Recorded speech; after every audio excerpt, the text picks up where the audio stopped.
নমস্কার, কেমন আছেন সবাই? তীর্থযাত্রীর আরও একটি নতুন ভ্লগে আপনাদের সবাইকে জানাই স্বাগত। গ্রীষ্মের চরম দাবদাহে আমরা সবাই ভীষণ নাজেহাল, তাই আর সময় করে বেরিয়ে ওঠা হয় না।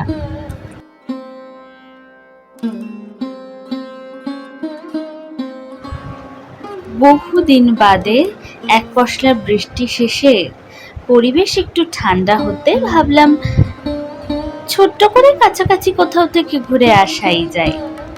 তাই দুজনে মিলে বেরিয়ে পড়লাম খড়দার উদ্দেশ্যে। খড়দার বিভিন্ন মন্দিরের ভিডিও আমরা এর আগে আপনাদের সামনে উপস্থাপন করেছি। আজকে জানতে পারলাম আরও একটি নতুন মন্দিরের কথা, নবরত্ন মন্দির।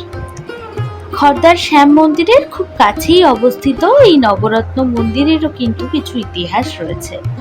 চলুন জেনে নেওয়া যাক সেই ইতিহাস।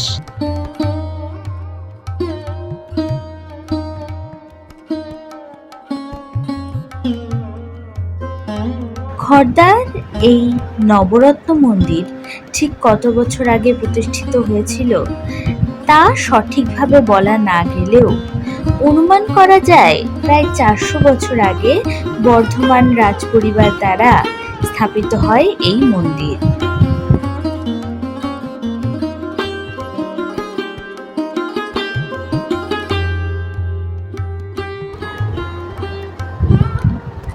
খড়দার শ্যামের মন্দির থেকে মিনিট 5 হাঁটা পথেই কিন্তু আপনারা পেয়ে যাবেন এই নবরত্ন মন্দির।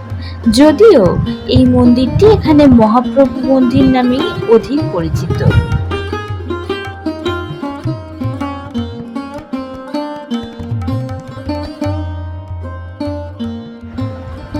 মন্দিরটির বয়স আনুমানিক 400 বছর হলেও 1968 সালে কলকাতার বিড়লা জনকল্যাণ ট্রাস্ট দ্বারা মন্দিরটিকে সংস্কার করা হয়।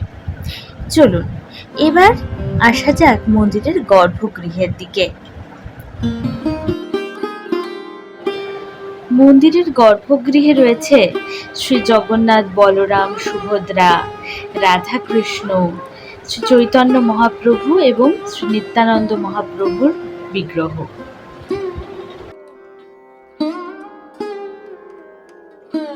এই মন্দিরে জন্মাষ্টমী, রাস উৎসব, দোল উৎসব ইত্যাদি মহা সমারোহে পালন করা হয়। শ্যাম মন্দির দর্শন করার পর মিনিট 5 হাঁটা পথে গেলেই আপনারা পেয়ে যাবেন এই মন্দিরটি। সারাদিন মন্দিরের দরজা খোলাই থাকে, আপনারা চাইলেই মন্দিরে গিয়ে বিগ্রহের দর্শন করতে পারেন।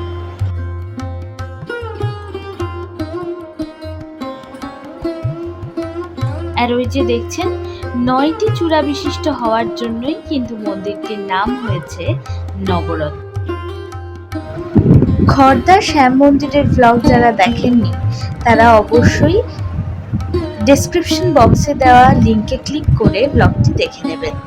আর আজকে এখানেই শেষ করব, ফিরে আসবো খুব তাড়াতাড়ি নতুন একটি ব্লগ নিয়ে। ততদিনে সবাই ভালো থাকবেন, সুস্থ থাকবেন আর দেখতে থাকবেন তীর্থযাত্রী।